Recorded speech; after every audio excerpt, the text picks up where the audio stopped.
In mathematics, we assume that if a sequence of points converges to a destination, those points must be getting physically closer to each other. But in advanced functional analysis, this rule breaks.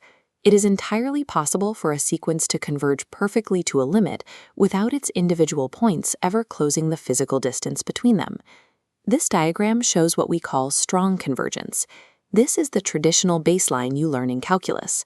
For a sequence xn to converge strongly to x, the actual physical distance between them, measured by the norm, shrinks to absolute zero. The object itself arrives at the destination. That rigid rule works perfectly in finite spaces like a 2D plane. But when we scale up to infinite dimensional spaces, we introduce a complication.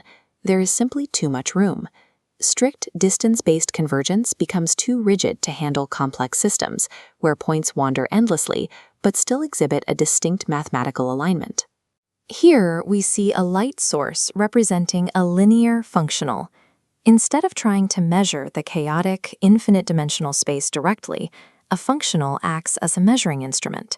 It takes a complex vector and casts a one-dimensional shadow of it onto a simple real number line. By collecting every possible measuring instrument, every angle of light we can shine through the space, we form what is called the dual space. With this collection, we can define convergence based on how these shadows behave, rather than measuring the physical vectors themselves. Look at this split screen to see the formal contrast. On the left, strong convergence dictates that the vector itself arrives at the limit. On the right, weak convergence dictates that every possible measurement of the vector arrives at the limit. The object itself might still be wandering, but all its shadows converge. Theorem 4.8-4 establishes the first rule of this relationship. Strong convergence always implies weak convergence. Notice how the physical distance shrinking on the left directly forces the measurement difference on the right to zero. If the object physically arrives, every shadow it casts must arrive too. In this 3D coordinate system, we see the exception.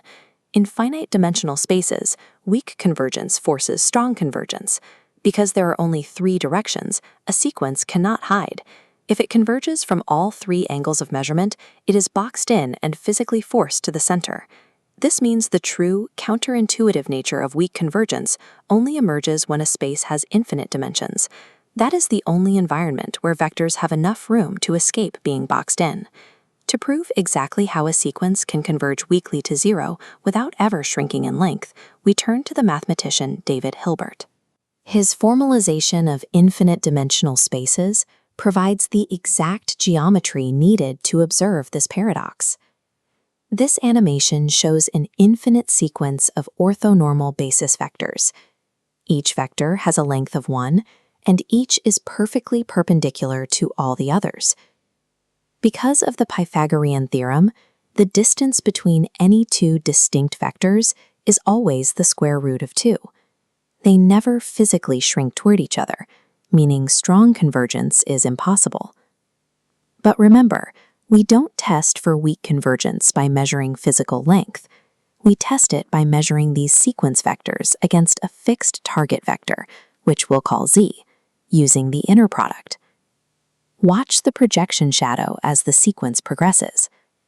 Bessel's inequality proves that as the sequence steps into infinite dimensions, the basis vectors become increasingly perpendicular to our fixed vector z. The resulting measurement shrinks precisely to 0. The sequence escapes to infinity by stepping into brand new orthogonal directions. It converges weakly to 0 across every possible measurement, while retaining its full physical length of 1. You can see this boundary sphere enclosing the sequence to illustrate our next rule, lemma 4.8-3c, a direct result of the uniform boundedness theorem. Even though weakly convergent sequences do not shrink to a single point, they are mathematically forbidden from blowing up to infinity. Their total norm remains strictly capped. In this grid of coordinates for an LP sequence space, we can see how these rules apply in practice. For a sequence to converge weakly here, it requires 2 things. The total energy, shown on the meter, must be bounded, and the sequence must converge coordinate by coordinate. This is why weak convergence is essential in fields like optimization and differential equations. In infinite dimensions, a bounded sequence of approximations might wander forever without reaching a strong physical limit. Weak convergence provides a broader, more flexible criteria that allows us to find and prove solutions even when the norm is too rigid to track. Functionals are distinct from the vector space itself. They are the vantage points we use to track movement when physical distance fails to give us a clear answer. This blackboard chart summarizes the mechanics of strong versus weak convergence. Mastering these two ways of seeing movement is a foundational step in operator theory. Subscribe for more step-by-step breakdowns in functional analysis.